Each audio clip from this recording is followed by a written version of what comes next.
how's it going? Welcome back to the shed. Norman here.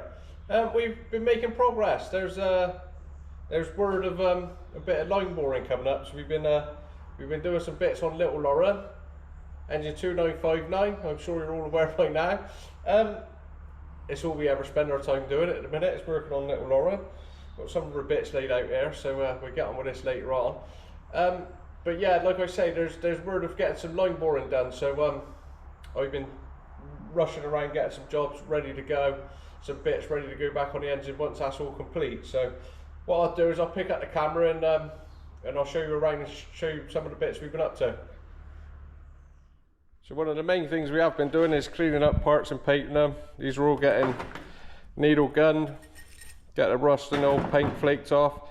Then it's getting a coat of red oxide, and then we're just using this Craftmaster cylinder end cover black to do that job. So we've been cleaning and painting. Obviously there's lots of that to do. It does take a lot of time, so we've been busy doing that. We've also been carrying on with these tapered pins that we need everywhere. We've been drilling and reaming all these tapered pins. I'm just waiting on some smaller ones for these little end caps, but we've been getting on with that. I need a bloody good fit, that tapered pin. I'll find a proper hammer.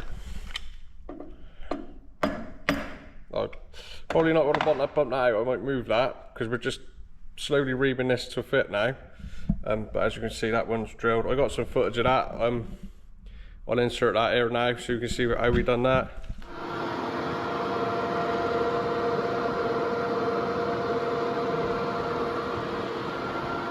Done that. And yeah, that's it's tapered pins. We've spent a lot of time putting the tapered pins. So there's one that goes through the top, which goes through the main pin, and then there's one that goes on this retainer straight down through, and that's what we're just working on here now. So we've been doing that. Same with this piece. All these tapered pins have now been reamed. I'm just waiting for the right size pins. The pins I got were one size too big, and the other ones is one size too small, as per usual. We reamed this out to size now, so that matches all the other bores. All these have been ground, every single bore in this, and it is actually I carried away and wet sanded it and lacquered it. So put an epoxy lacquer on that, so that's ready to go. It's lifting, I'm ready to lift it back on. So that part is actually complete now, ready to go on the engine bar, banging a couple of keys in.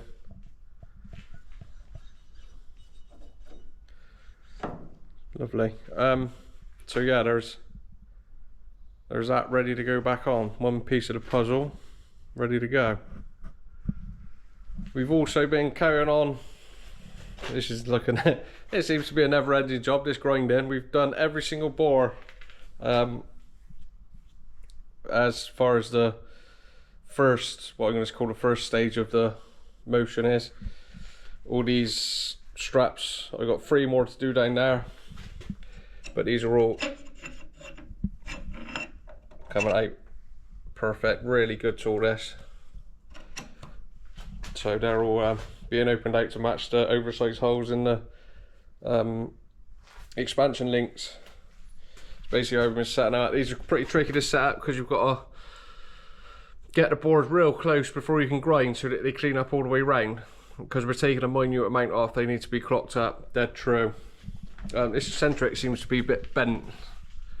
I'm not sure if it's going to show up on the camera, but it's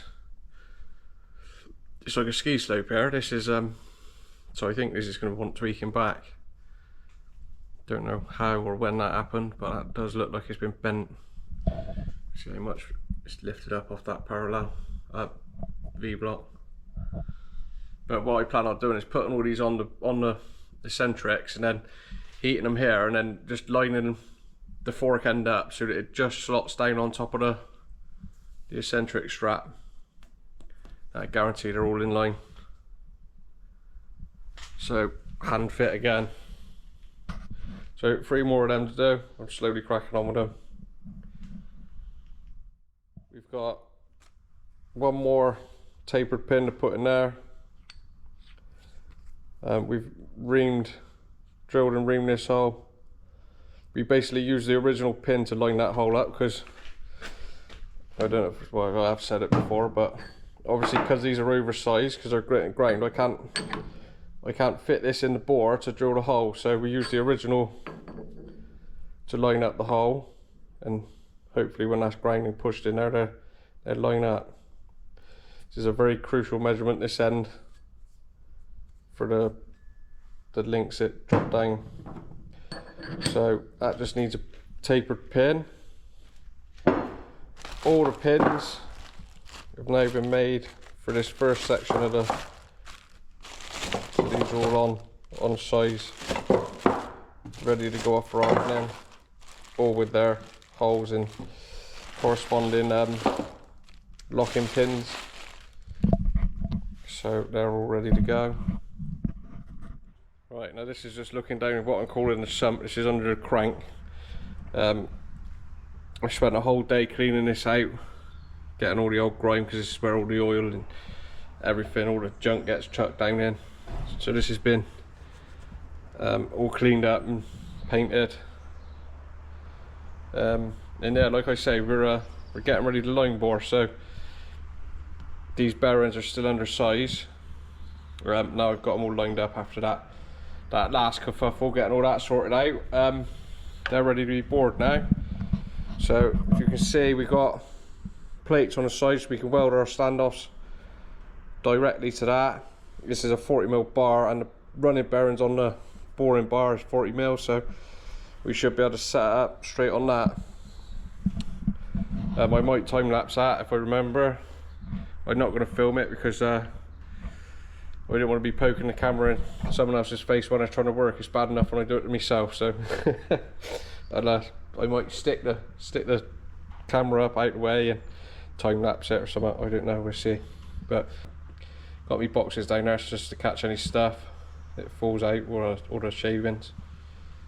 So yeah, that's, want to get this painted and cleaned up before the crank goes back in, so that we can get access to it. So that's that. I've also took the time just to get in here and start putting some paint on there before the waste shaft bracket goes back in and makes it difficult. So I'm just sanding this down. It's had 2 coats, so it'd need another 2 yet. Just keep sanding and painting with the bronze green. So I've also been doing that. The old the cylinder bolts was going rusty, so I've now levelled off all the tops of the threads of them. Give them a coat of paint just to keep them from going rusty when it's I mean, you can see the condensation on the boiler, it just gets sopping wet in here, so any bare metal just rusts straight away. Surprised that bar ain't rusted up, to be honest, the alignment bar. And we've been cleaning bits up ready to go back on, so we've got the slide bars cleaned up. I've machined these in the past, so these have had skims, fly cut down the sides, and fly cut on the running surface. And that's the original pitted finish. Also in the past, I've made up new. I cut up some old V blocks and made these sliding blocks. Slippers, I don't know what you call them, but them bits. So I should be ready to put it all back together when it once we get the crank in. I've got to get the crank in. I'm planning on, if I can get the bearing the other side and this bearing bored to size, I'm going to refit the crank just temporarily. I'm going to take this side off. This has got the thrust faces on this bearing, so this bearing is going to be too wide to test fit the crank until I turn the faces off. Well, what I've done is I made up, it's probably a total waste of time because I could have just packed it up, but I'm going to rest the crank down on this, put the crank in there temporarily, and then use our alignment bar, which is still set up, to work out how much I've got to take off these faces to get the crank to sit where I want it to sit. So basically I'm going to use this to temporarily fit the crank where I want it, work out what I've got to take off of this bearing as in thrust faces, and then we can take that whole alignment bar setup out and put the piston and the slide bars and the way shaft bracket back on. So yeah, big things are happening at the minute. Just got to get this line boring done. So these have just been made so that you can sit the crank in where she's got to be, but you've also got, you can move it side to side, so you can get the crank lined up, then work out how much we've got to take off the bearing, which is wider than that journal. And obviously on the other end, it doesn't really matter because there's no thrust faces on this end, this is just going to float. So even with that bearing in there that's wider than it should be, it shouldn't matter because it just protrude over each end. So yeah, I got them made up, ready to test fit the crank, which is exciting. So just one more job I can do before all that happens. I can put the piston back on the rod with the cylinder end cover. Last time I'd done it, when we remade this cylinder rod in this taper, and once that was all cleaned up, we actually knocked this in so hard that I didn't want to take this off. So the way I'm taking them out is taking it out as one whole piece. So piston, end cover, and the fork on the end. So piston, it's got to go on now. So we got, it's a split piston, and it's tapered, so there are 2 halves with a tapered bore. There's your rings. So we've got to put the ash end of it on first.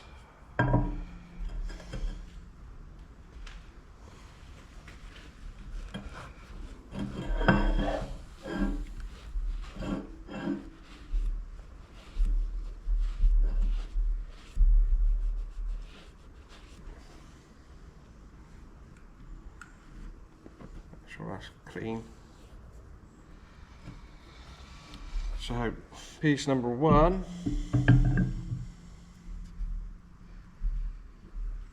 then I want to go for rings.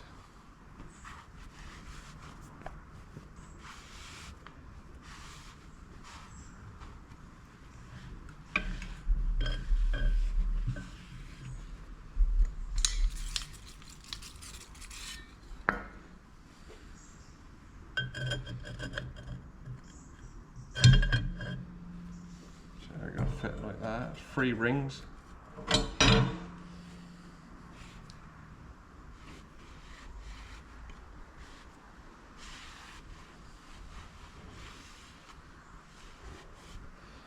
Bit bigger than your average car.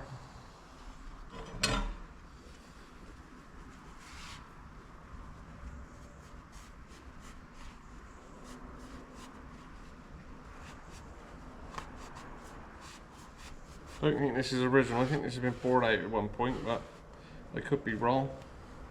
Not by a lot, but I'm just going to stagger the rings. And we've got this part which I'm going to call the piston ring expanding ring, which will give a bit of spring to the rings, keep them up against the bore. Time just to clean this last one up.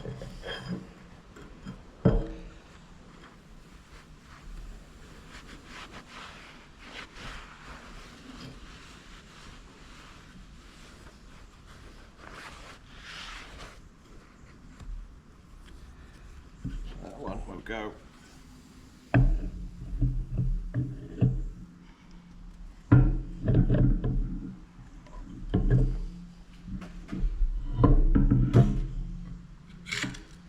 On the end, the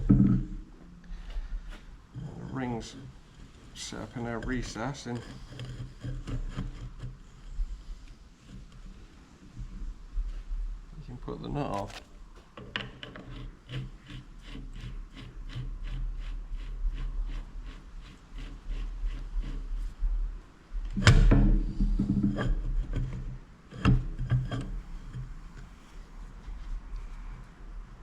Let's get a big spanner for that in a minute. Inch and 7/8 socket. Just gonna get that a bit closer to being tight.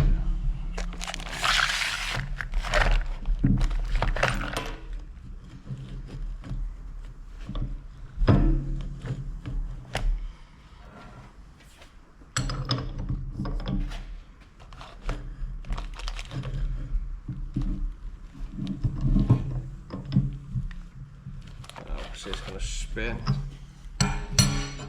Just going to put that through the board on the other end.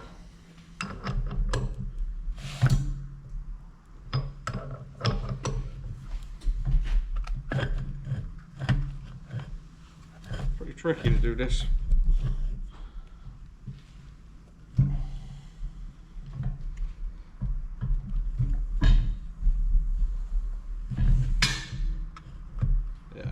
Register now, so they're right.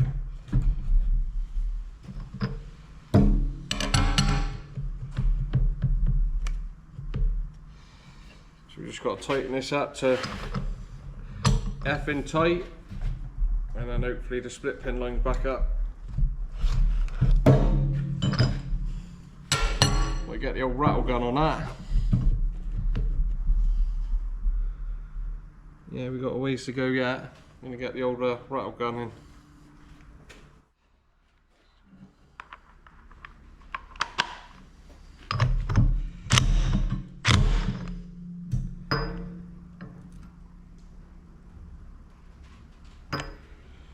Should have marked where the split pin was.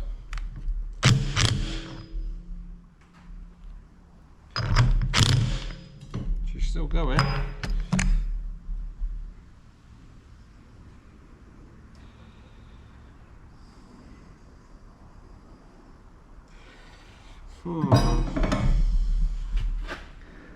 Can't see no hole yet. I'm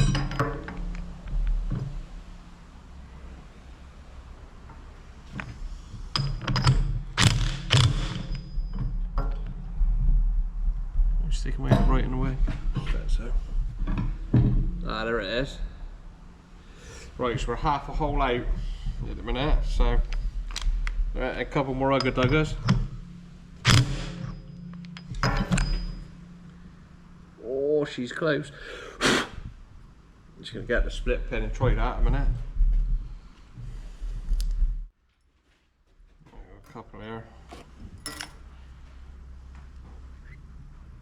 It's gonna be the right size. It's gonna be long enough. Oh, just got the old vintage split pin. Always use vintage, don't use these modern ones, they're made of cheese. Right. We're at another half quarter, well, not a quarter turn, just a couple more.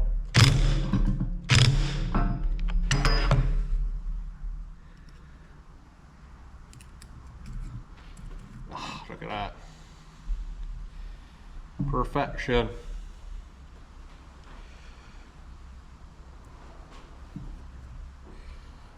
Right, so I'm just going to bend that round.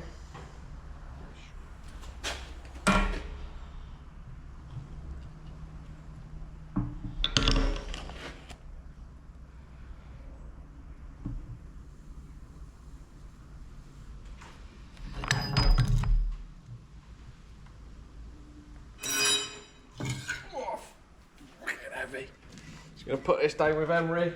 Henry, look after it.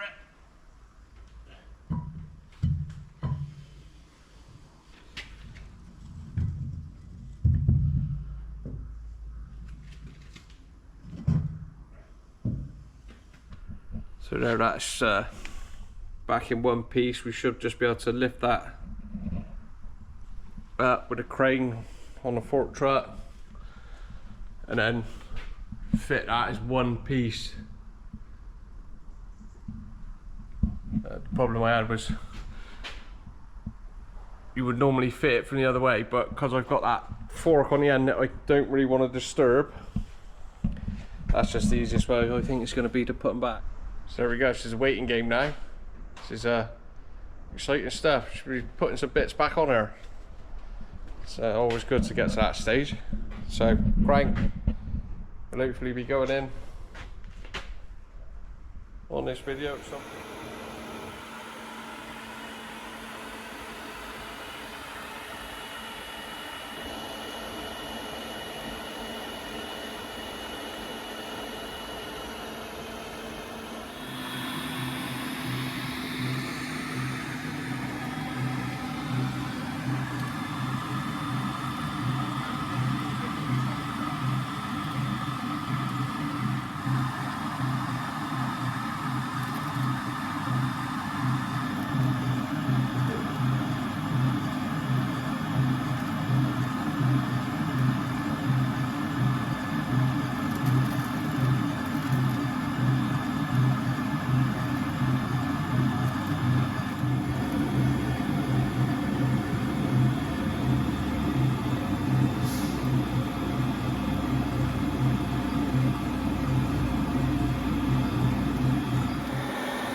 And there we go, people, just like that, the crank's temporarily back in.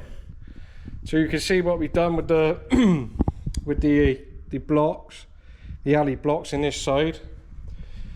It's allowed us now to get the crank in. It also, so it gives us the ability to skate it side to side, so that we can then get this cylinder, this bar, which is replicating the center line of the cylinder. We can then get that in the middle of the crank web, the main big end journal. So once we've evened that out, we can then get our measurements from the face of the bearing housing, and that's going to be where how wide our thrust face is going to be on the bearing.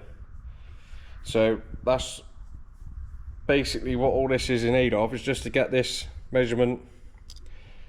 I had one, it was worked out, and I've got some measurements from the original drawings, but we just wanted to get it in check, and it can't be wrong then. So you will notice that there's an indicator on this bar. I'm not sure if this bar's got a little bit of a tweak in it, so we've been, you can see the two lines, we've been rotating it 100 degrees out and getting the same reading on the dial. So that means that this bar is then sat in a place where it's not over to one side or the other. So that should be dead center with what's going to be the piston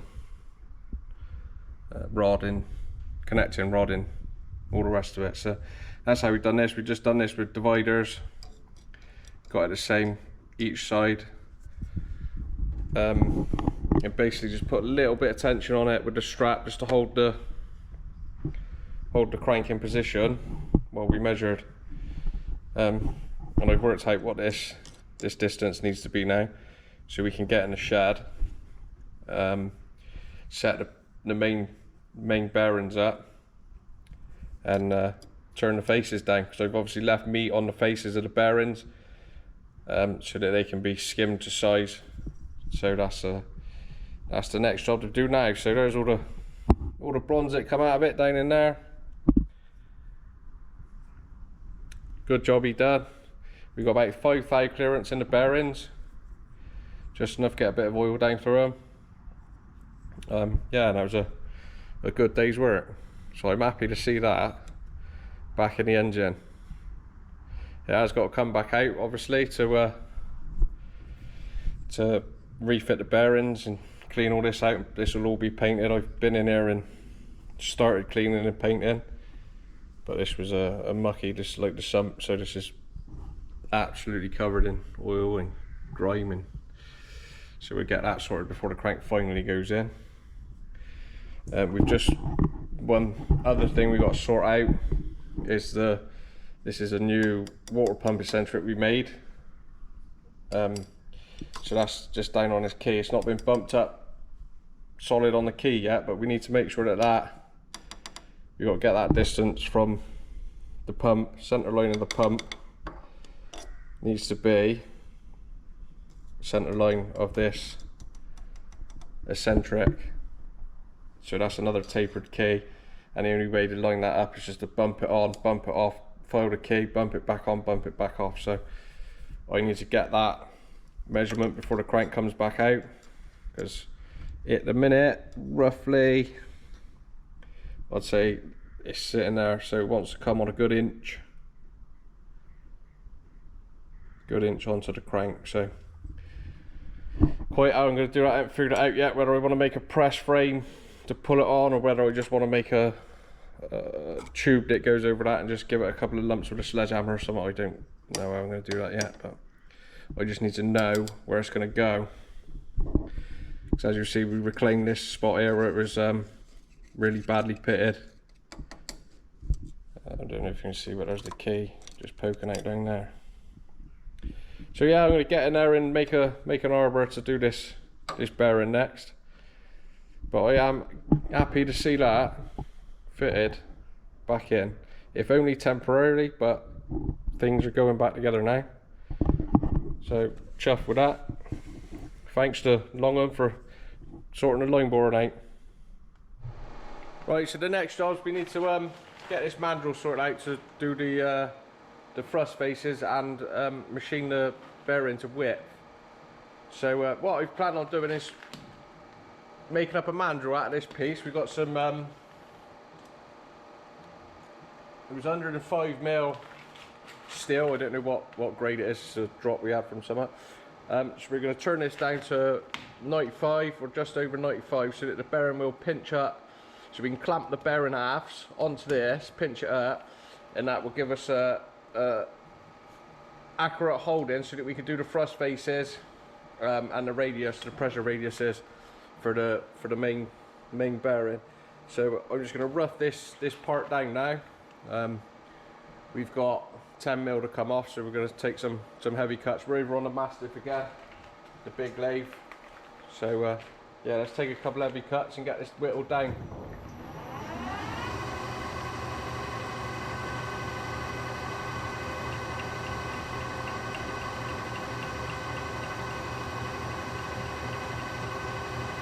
So there's a 5mm total removal.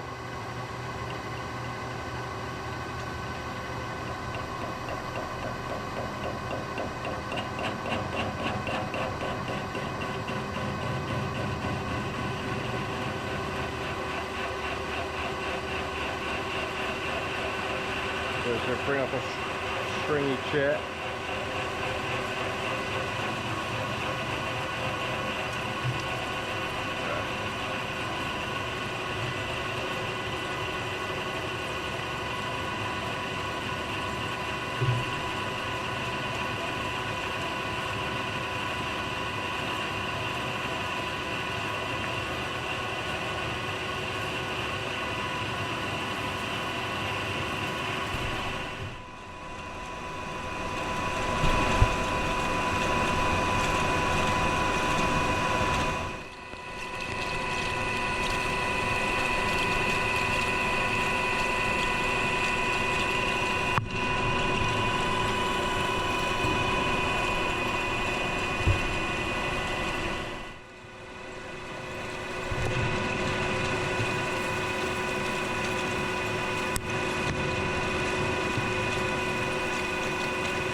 So while that lathes running, there's a look at the bearing. We need to put a 10mm radius in the corner for a for the thrust for the crank to keep it in line side to side.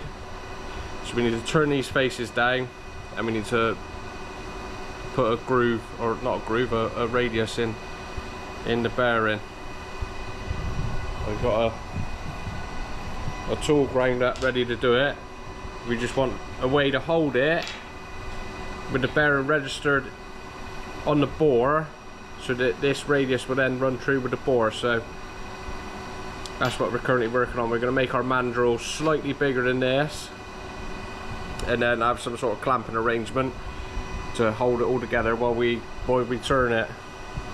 So one side of this has got to be 8mm, the other's got to be 9, so we got to turn this to thickness. This was left over when we done the bearing.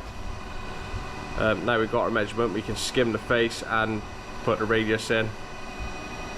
Then it's just a case of an oil hole, and then that part's done.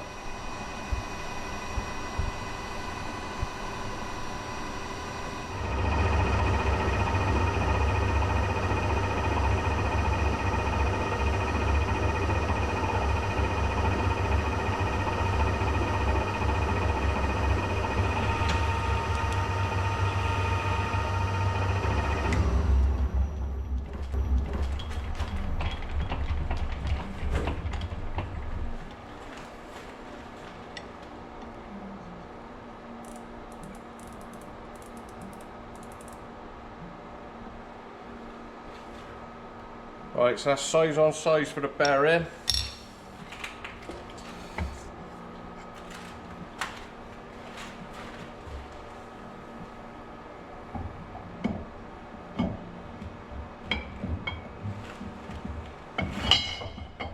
It's looking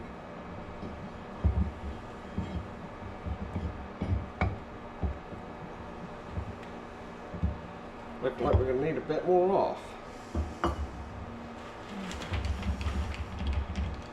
That would be size on size. No, it just wants a. Oh. Yeah.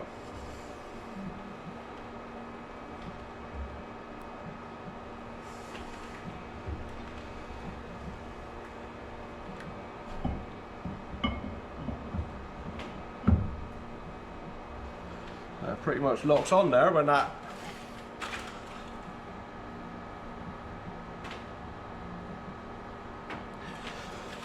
So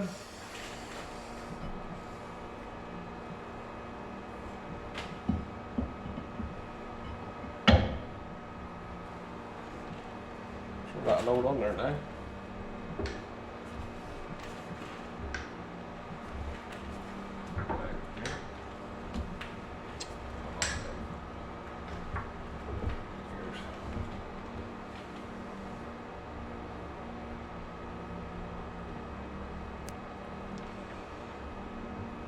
Right, well I reckon that'd work then. That's already hanging on there now. Two of them together, that should give us enough bite on the bearing to just to machine these faces without it slipping.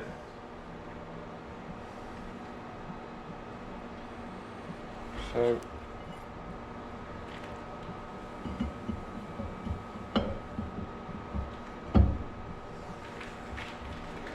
no, I don't. Yeah, that one won't go on like that, will it? Because it's past.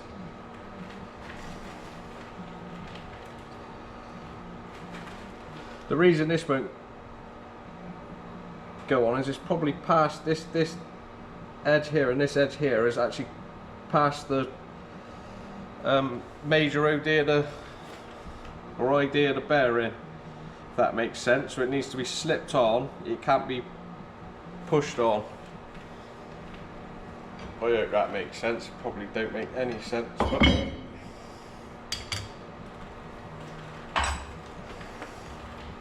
basically this one needs to be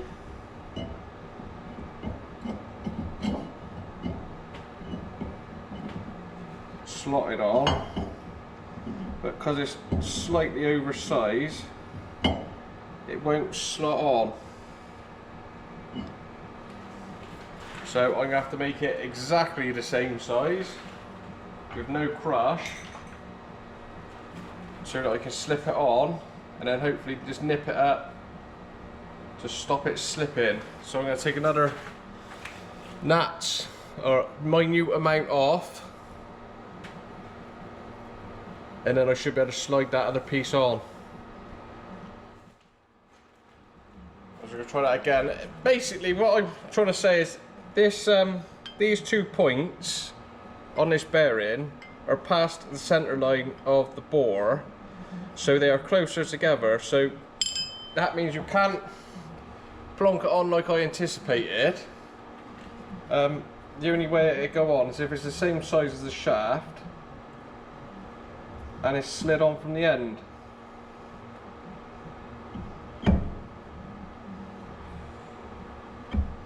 Which, as you can see, it's not quite there yet. Very, very close. In fact, that'll go on there now.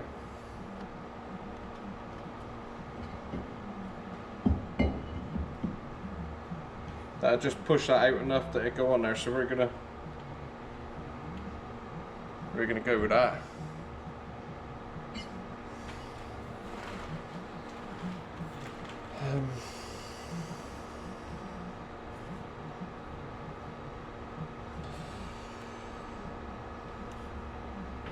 I'm gonna have to do a lot more measuring and figuring out before I tackle these, just to make sure we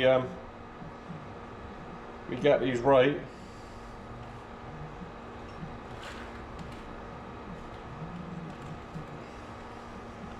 But it's looking like our mandrel's going to work. Right, so that's top, right back. So this is a small face, this is the big face, that's the one we got to do first.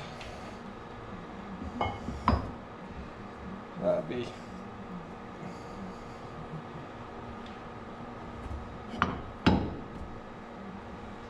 fit on there like that. This one's, it'll fit on there like that. And what I'll probably do is I'll just use one of these G clamps and just clamp that together there. Or I might make up some nice plates with some stud bar just to hold them all together. But that gives you the idea of what the plan is. We're going to tackle that another day. But there, that's our mandrel. That's how we're going to turn the radius and get our face widths correct. That way it's all in true with this internal diameter. So that's that. Need another 4 hands to do this. Oh.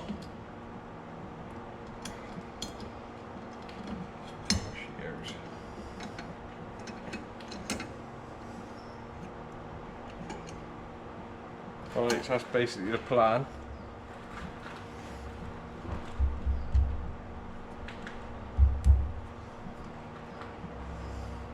It's gonna turn in there.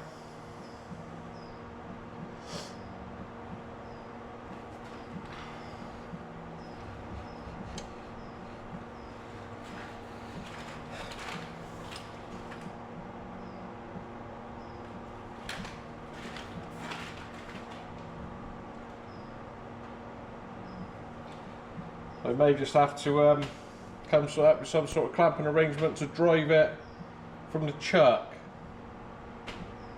I could always do that, because that's a nice fit on that arbor.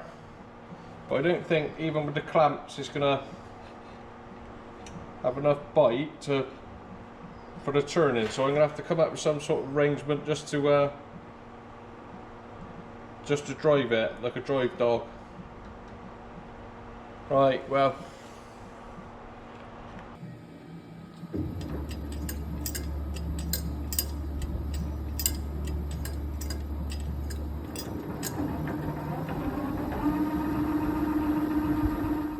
so there we go. If you made it this far through through my wafflings in mumblings this week, then congratulations, well done.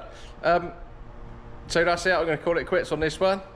Next one we're going to be putting the radius in, doing the faces, but I've got a whole lot more checking to do before I commit to that. I'm just going to get back in the shed and do some more measurements, take some more measurements, change this, change that, just make sure it's going to be right before we turn it. So we'll be coming up with a new way to hold this on the next one and doing the turning. Then it's looking like the crank's going to be going back in.